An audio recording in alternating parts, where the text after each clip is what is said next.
তুমি ব্লগ বানাও, আমাকে পাঠাও। তোমার ফোনে ক্যামেরাটা ভালো কিন্তু। জানি, কেননা আমি ভালো। দিতে হবে আমাকে, অনেক সমস্যা হয়ে যাবে।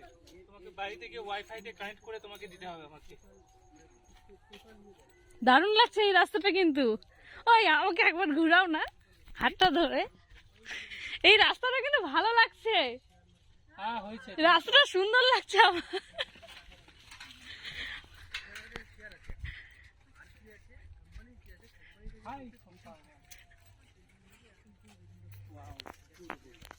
জুম করো। কি জুম করব? এই যে বাঁধাকপির বাগান। বাঁধাকপি তুমি দেখলে না? বাঁধাকপি তো ওদিকে ছিল অনেক। হ্যাঁ ওদিকে ছিল, বাট এটা জুম করে একটু দেখিয়ে দিলাম সবাইকে। বাঁধাকপি তো ওগুলো। দেখো এগুলোতে ভুট্টা হয়েও গেছে।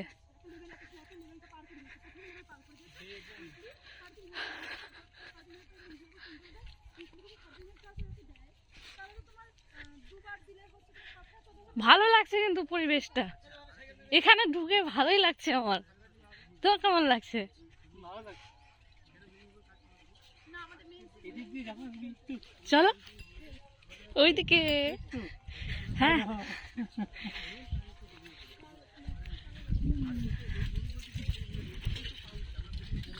সবাই ভাববে যে আমি যদি এখন লাইভ কেন করছি, আমি অকারণে এই সময় লাইভ করি না। লোক কারণ এর আগের দিন কেউ আছে ফেসবুকে যে ইস্যু দিয়েছিল কিনা প্রোফাইলটাতে আলোক শর্মাতে, তো ওটাই জানানোর জন্য আমি সেদিনকে দুপুরবেলা লাইভ করছিলাম। সবাই অবাক হয়ে গেছে যে এত দুপুরবেলা হঠাৎ করে লাইভ কোনো কারণে অনেকজনই যুক্ত হয়েছিল। এই কত বাঁধাকপি গো। তো এখান থেকে এগুলো হচ্ছে পাইকারি রেটে বিক্রি হয়। বাঁধাকপিগুলো পাইকারি রেটে বিক্রি হয়, যেগুলো মার্কেটে 5 টাকা করে বিক্রি হয়, 5 টাকা কেজি, এখানে হয়তো 2 টাকা 2.5 টাকা কেজি করে নিয়ে যায় এখান থেকে। বেশি করো না, অল্প অল্প করো না তো।